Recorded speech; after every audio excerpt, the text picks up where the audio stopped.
So I've had some questions about this thing. Recently I had a question about if I had a video on how I made it, and I didn't. I made this one before I started doing YouTube. But it's an old file that I did a poor job of shaping. Very poor job of shaping.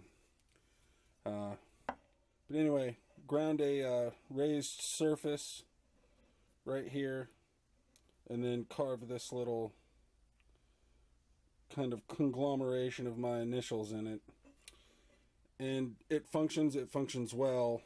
It can be a little finicky getting the full brand on it, but testing this one I kind of ran into the same issue too a little bit, so I just have to be wary about it. If you guys want to do something like this, these old soldering irons, they work really well. That copper's soft, so just regular belt sander and a Dremel. That's what I used to make this. You can put whatever kind of handle you want on it. If you can find one where the handle's intact, those handles are actually pretty comfortable, the ones that they put on them.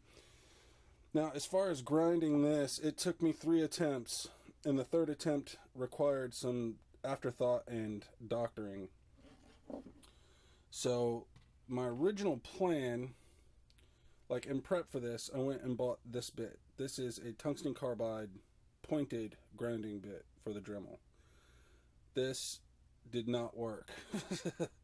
Don't spend the $10 on it.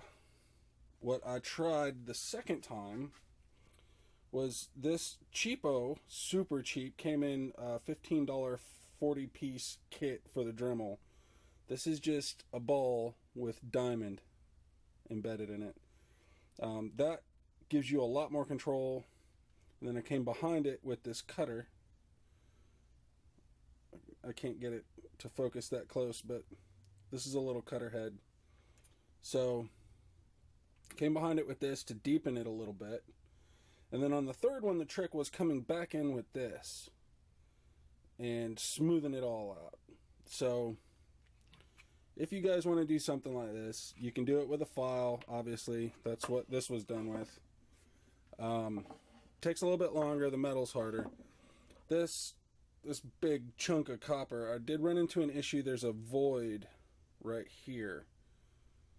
I'm assuming they pour these, but there's a void right here that chipped out in the second one.